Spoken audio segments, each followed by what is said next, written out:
j'ai poignardé mon propre reflet dans le miroir ce matin-là, non pas avec une lame, mais avec le regret acide d'une vie volée, et j'ai juré que le sang invisible qui coulait de mes veines ne sécherait pas avant que justice soit faite. 3 jours plus tôt, j'avais ramassé ma grand-tante Élise, recroquevillée comme un parchemin usé sous le pont des Invalides, ses yeux caves hurlant une histoire que personne n'avait voulu entendre depuis 40 ans. Et maintenant, en fouillant ces haillons imprégnés d'urine et de sène, j'avais découvert non pas une mendiante brisée, mais la clé d'un empire enterré, un trésor qui puait la trahison familiale et appelait à la vengeance comme un amant délaissé. Paris, cette salope impitoyable, m'avait déjà mâché et recraché à 28 ans, un job de serveuse aux fleurs où les pourboires sentaient le mépris bourgeois, un appartement minuscule à Belleville où les murs suintaient l'humidité comme des larmes refoulées, et un ex qui m'avait plaqué pour une influenceuse aux lèvres gonflées de silicone. J'étais revenu de Lyon, ma ville natale, pour réussir ici, mais la capitale n'offrait que des mirages, des lumières de la tour Eiffel qui dansaient sur l'asphalte mouillé, promettant gloire et amour éternel, pour mieux te laisser saigner dans l'ombre des métros bondés. Élise, cette ombre fantomatique de ma lignée maternelle, était le dernier fil reliant à un passé que ma mère avait effacé d'un revers de main alcoolisé. Elle est morte pour nous, grognait maman avant de s'effondrer sur le canapé, une bouteille de rouge à la main. Mais Élise vivait encore, ou du moins survivait, divorcée depuis 1982 d'un mari qui l'avait ruinée, chassée de leur maison de banlieue pour une maîtresse plus jeune, et abandonnée à la rue comme un Kleenex usé. Ce soir de novembre pluvieux, j'avais croisé son regard par hasard en rentrant d'un shift interminable. Elle mendiait sous le pont, un carton délavé proclamant « J'ai tout perdu, donné pour une âme perdue ». Ses cheveux gris en bataille, son manteau rapiécé d'annonces de spectacles annulés, et ses yeux odieux, ses yeux verts, identiques aux miens, qui perçaient l'âme comme une lame de rasoir. Élise, avais-je murmuré, le cœur cognant comme un tambour de carnaval.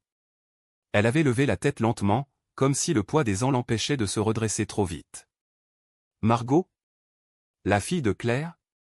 Sa voix était un râle, un écho rouillé d'un accent lyrique provençal. J'avais acquiescé, les larmes brouillant la pluie, et sans un mot de plus, je l'avais traînée jusqu'à mon studio, ignorant les regards torves des passants qui nous prenaient pour deux folles échappées d'un asile.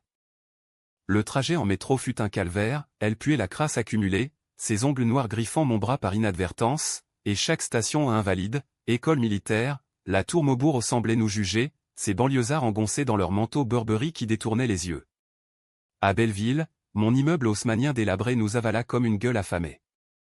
L'escalier étroit, imprégné d'odeurs de cuisine maghrébine et de cannabis, grinçait sous nos pas. C'est chez toi, ça, avait-elle demandé, sa voix tremblante d'un mélange d'espoir et de dégoût. Pour l'instant, avais-je répondu, déverrouillant la porte d'un coup d'épaule. L'intérieur était un chaos organisé, mon lit pliant contre le mur, une kitchenette où les assiettes s'empilaient comme des regrets, et une fenêtre donnant sur la rue où les néons clignotaient comme des promesses non tenues. Je l'avais installé sur le lit, lui avait fait couler un bain dans la cabine minuscule aux l'eau fumante chassant les ombres de la rue. Tandis qu'elle se lavait, j'avais fouillé son sac, un vieux cabas en toile déchiré, par pure curiosité, ou peut-être par cet instinct primal de survie qui te pousse à vérifier les poches d'un inconnu. Au fond, sous des miettes de pain rassis et un chapelet brisé, j'avais trouvé une clé. Pas n'importe laquelle, une clé en laiton massif, ornée d'un blason effacé par un lion rempart, emblème d'une noblesse provinciale oubliée. Gravé dessus, une adresse, caveau familial, cimetière du Père Lachaise, allée 47, tombe 12. Mon sang s'était glacé. Père Lachaise? Le cimetière des âmes illustres, où Jim Morrison pourrissait aux côtés de Proust, et où ma famille, du côté d'Élise, avait autrefois eu un caveau?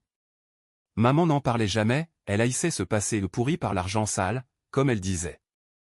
Élise émergea du bain enveloppée dans ma robe de chambre trop petite, ses os saillants tendant le tissu comme un squelette en fil de fer. « Qu'est-ce que tu as là » demanda-t-elle en voyant la clé dans ma paume. Je la lui tendis. Ses yeux s'écarquillèrent, un éclat sauvage y dansant pour la première fois. C'est à lui. À Victor. Victor. Son ex-mari, l'homme qui l'avait jeté à la rue après 30 ans de mariage, accusé d'adultère imaginaire pour empocher l'héritage familial. Un industriel du vin bordelais, paraît-il, qui avait transformé les vignobles provençaux en empire après la guerre. Il m'a tout pris, Margot. La maison, les terres, même les tombes.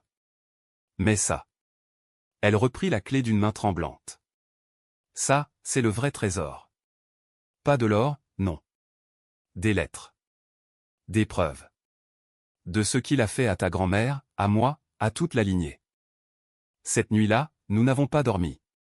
Assise sur le sol froid, une bouteille de Pinot bon marché entre nous, Élise déversa son âme comme un fleuve en crue.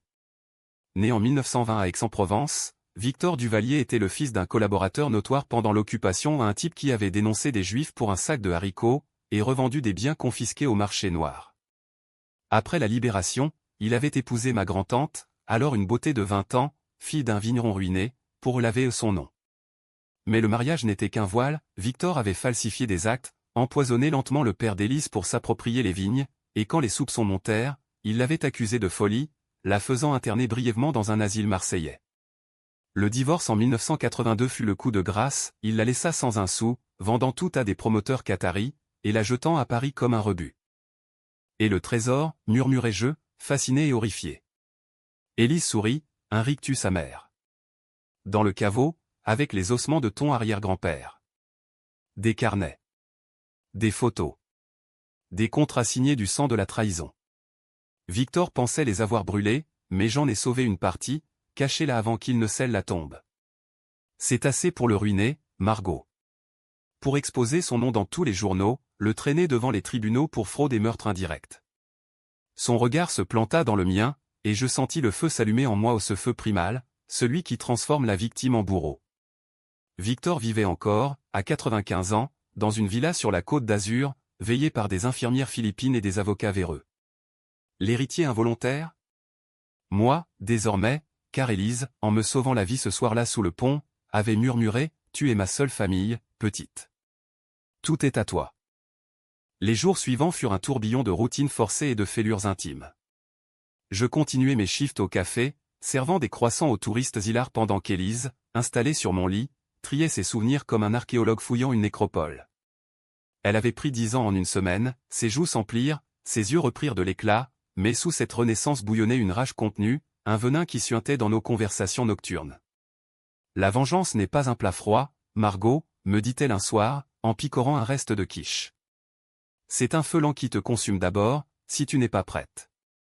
J'acquiesçai, mais intérieurement, je bouillonnais déjà.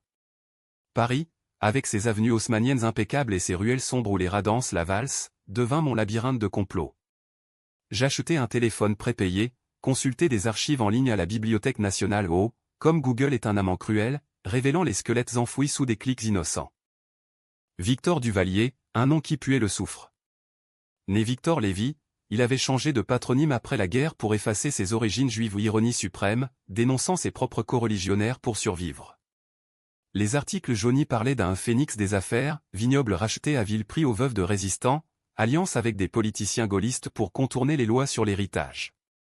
En 1982, le divorce, Élise, présentée comme une folle alcoolique, perd tout. Mais les carnets qu'elle décrivait des pages noircies de dates, de noms, de paiements occultes pouvaient tout faire basculer. Il a tué ton arrière-grand-père, chuchota-t-elle un matin, en me tendant une photo jaunie, un homme au visage buriné, empoisonné au thallium dans son vin, un suicide maquillé. Pour les taire. Et maintenant, il pourrit dans son luxe, oubliant que le passé est un chien qui mord toujours à la cheville. Je décidai d'aller au Père-Lachaise un après-midi de décembre, quand la brume enveloppe les tombes comme un linceul. Élise refusa de venir, c'est ton fardeau maintenant, petite. Moi, j'ai trop porté. Le cimetière est un monde à part, un parc gothique où les chats errants veillent sur les défunts, et où les allées pavées craquent sous les pas comme des os brisés. Allée 47, tombe 12, une stèle modeste, gravée Famille Moreau-Duvalier, 1890 à 1975. La clé tourna dans la serrure rouillée avec un grincement qui me vrilla l'échine. Le caveau s'ouvrit sur l'obscurité, un souffle froid chargé d'humidité et de terre me giflant le visage. À l'intérieur, pas de cercueil visible, juste une niche scellée, et au sol, dissimulée sous une dalle descellée, une boîte en ébène craquelée. Je la tirai dehors, le cœur battant la chamade, m'asseyant sur l'herbe humide pour l'ouvrir. Des carnets reliés en cuir, des lettres cachetées à la cire, une liasse de photos en noir et blanc, Victor jeune, souriant faussement à côté d'Élise enceinte, des reçus de pots de vin à des juges, un testament falsifié où il se nommait unique héritier. Et au fond, un bijou ou une broche en émeraude, symbole des vignes familiales, que ma grand-mère avait porté à son mariage. Les larmes coulèrent, chaudes et salées, mélange de deuil et d'exaltation. Ceci n'était pas un trésor matériel, c'était une arme, forgée dans le sang et les mensonges, prête à trancher la gorge de l'oubli. De retour à Belleville, Élise et moi passâmes la nuit à inventorier le butin. C'est incomplet, admit-elle, les mains tremblantes sur un carnet. Victor a dû en détruire une partie. Mais regarde ça, la preuve qu'il a payé un amant fictif pour témoigner contre moi au divorce. Et ses transferts bancaires vers la Suisse, des millions détournés des vignes. Mon esprit tournait à 100 à l'heure, un carrousel de possibilités vengeresses. Appeler la police? Trop lent, trop bureaucratique, les flics français adorent classer les dossiers comme prescription. Un avocat? Coûteux, et Victor en avait désarmé. Non, la vraie justice serait intime, psychologique, le ronger de l'intérieur, le forcer à se regarder dans le miroir de ses crimes jusqu'à ce que son cœur lâche. Pourtant, la nuit apporta ses démons. Allongé sur le matelas gonflable que j'avais acheté d'occasion, écoutant la respiration sifflante d'Élise, je fus assailli par les fantômes. Et si j'étais comme lui? Cette soif de revanche, n'était-ce pas le même poison qui l'avait corrompu? Paris dehors bruissait de sirènes, un requiem urbain pour les âmes perdues, et je me surpris à murmurer des prières à une vierge que je n'honorais plus depuis l'enfance. Le lendemain, je pris une décision, contacter un journaliste. Pas n'importe lequel, Antoine Leroy, un plume acide du monde, connu pour ses enquêtes sur les élites pourries. Je l'appelais depuis un cybercafé à Bastille, feignant la voix d'une whistleblower anonyme. J'ai des docs sur Duvalier. Les vrais. Rendez-vous au Procope demain. Le café Procope, berceau des Lumières, était bondé de bobos sirotant des lattes à 10 €. Antoine arriva en retard, costume froissé, lunettes cerclées d'écailles, l'air d'un renard affamé. 40 ans, divorcé 2 fois, une réputation de fouineur impitoyable. Je m'assis en face de lui, un foulard masquant la moitié de mon visage, la boîte d'ébène calée sous mon manteau. « Vous avez du cran » dit-il après que j'eus glissé un échantillon ou une lettre incriminante. Ses yeux s'allumèrent comme des braises. « Duvalier ? Le vieux vampire du vin ? Si c'est authentique, c'est du Pulitzer. » Nous parlâmes 2 heures, je lui narrai l'histoire d'Élise sans me nommer, brodant juste assez pour piquer sa curiosité. Anonymat garanti, promis-il. Mais préparez-vous, une fois lancé, ça ne s'arrête pas. De retour chez moi, l'euphorie céda à la paranoïa. Élise, pâle comme un linceul, refusa de manger. Et s'il nous trouve? Victor a des yeux partout. Elle avait raison, en fouillant plus loin dans les carnets, nous découvrîmes des noms, des détectives privés payés pour surveiller les ex-femmes, des politiciens redevables. Cette nuit, je ne dormis pas, imaginant des ombres sous les fenêtres, des pas dans l'escalier. Le feu de la vengeance me consumait déjà, creusant des cernes sous mes yeux, aiguisant mes traits comme une lame. Paris, ma complice maudite, semblait conspirer avec moi, les pigeons sur les toits roucoulaient des secrets, la Seine charriait des murmures de noyés. Les semaines suivantes furent un lent empoisonnement mutuel, Élise et moi devenant les gardiennes d'un secret qui gonflait comme une tumeur. Antoine Leroy livra son premier article une quinzaine plus tard, une page intérieure du Monde, titrée « L'ombre des vignes, les secrets enterrés de Victor Duvalier ». Pas de nom complet encore, mais assez de détails pour que les cercles parisiens frémissent. Un magnate du vin accusé de fraude post-guerre et de spoliation familiale, écrivait-il, citant des sources anonymes et reproduisant un extrait flouté d'une lettre. Les réactions fusèrent comme des balles, tweets incendiaires des écolos anti-vin, commentaires acides sur les forums de gossip financier. Victor, tapi dans sa villa de Nice, dut sentir le sol trembler, un ami avocat m'apprit plus tard qu'il avait convoqué une réunion d'urgence avec ses sbires. Moi, je jonglais entre 2 vies, le jour, la serveuse souriante versant des espressos aux hipsters, la nuit, la conspiratrice compulsant des dossiers à la lumière d'une lampe de bureau bon marché. Élise changeait, elle aussi, ses silences s'alourdissaient, ses rires sporadiques sonnaient faux.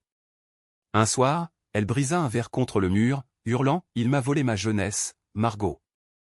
30 ans à polir ses couteaux pendant qu'il plantait ses crocs dans notre chair. Je la serrai contre moi, sentant ses os comme des branches sèches, et pour la première fois, je vis la faille en elle, non pas la victime, mais la complice involontaire, celle qui avait fermé les yeux sur les premiers mensonges pour l'amour d'un fantôme. Mon propre miroir se fissurait. Les rêves venaient, vicieux, Victor, un spectre édenté aux lèvres tachées de vin, rampant vers moi dans les allées du Père-Lachaise, murmurant « Tu es ma fille », au fond. Je me réveillais en sueur, le cœur galopant, et allais fumer sur le balcon minuscule, contemplant les lumières de Belleville comme un océan de promesses brisées. Était-ce de la justice, ou juste ma propre rage, celle d'une fille abandonnée, d'une femme piétinée par un monde qui récompense les requins? Un appel anonyme brisa la routine, un numéro masqué, une voix rocailleuse. Mademoiselle Moreau? Duvalier sait. Arrêtez ça, ou regrettez. Je raccrochai, les mains tremblantes, mais au lieu de peur, une exaltation perverse m'envahit. Le jeu était lancé, le chasseur devenait proie. Pourtant, la réalité mordait fort. Mon patron aux fleurs me convoqua, Margot, tes shifts sont nuls ces temps-ci. Tu sens le stress à des kilomètres. Je hochai la tête, mordant ma langue pour ne pas lui cracher mon secret au visage. Élise, de son côté, commença à boire du pastis dilué, volé aux épiceries turques. Pour noyer les fantômes, disait-elle, les yeux vitreux. Nos disputes éclataient comme des orages provençaux, elle m'accusait de la traiter comme une charge, moi de trahir le passé en le monétisant via le roi. Ce n'est pas pour l'argent, hurlai-je. C'est pour qu'il paie. Mais au fond, je mentais. L'article avait déjà fait grimper les actions des concurrents de Duvalier, un chèque anonyme de 5 000 € atterrit dans ma boîte aux lettres, pour service rendu, signé un fonds activiste. La tentation de l'héritage réel aux ses vignes perdues, valant des millions me rongeait. Décembre s'annonçait glacial, la neige saupoudrant Paris d'un voile hypocrite. Nous décidâmes d'aller plus loin, une visite à Nice, sous couvert d'un voyage familial. J'empruntai une voiture à un collègue, une vieille Peugeot qui toussait comme un bronchiteux, et nous partîmes un matin brumeux, Élise emmitouflée dans un manteau neuf acheté chez Emmaüs. L'autoroute A6 filait comme une veine grise, bordée de champs nus et de panneaux publicitaires pour des casinos monégasques. Élise parlait peu, se contentant de regarder défiler les paysages, murmurant des noms de villages où elle avait cueilli des raisins enfants. C'était avant lui. Avant qu'il ne transforme le sang de la terre en poison. Nice nous accueillit avec son air salin et ses palmiers arrogants. La villa de Victor se dressait en retrait de la promenade des Anglais, un mastodonte blanc aux volets bleus, gardé par des caméras et un concierge à l'air de mafieux. Nous nous garâmes à distance, observant depuis un café bondé de retraités britanniques. Il sortit sur la terrasse ce midi-là, voûté, canne en ébène, mais encore imposant, avec une crinière blanche de lion patriarche. Une infirmière le poussait en fauteuil, il leva les yeux vers la mer, ignorant le monde. Élise se raidit à côté de moi, ses ongles s'enfonçant dans ma cuisse. Regarde-le. Il respire encore, alors que les miens pourrissent. Je sentis sa rage comme une fièvre, contagieuse, et pour un instant fou, j'imaginais franchir la grille, lui planter la broche dans le cou, un sacrifice païen pour apaiser les morts. Au lieu de ça, nous rentrâmes bredouilles, mais galvanisés. Le roi publia la suite, une double page avec photos, révélant le changement de nom de Victor, les dénonciations de 1943. Le scandale explosa. Les chaînes d'infos France 2, BFM en firent leur chou gras, héritage maudit, un tycoon accusé de collaboration. Victor porta plainte pour diffamation, mais ses avocats pataugeaient, les preuves suintaient de partout, anonymes mais implacables. Des manifestants écolos piquetèrent ses vignobles à Bordeaux, taguant un sang sur le vin. Et moi?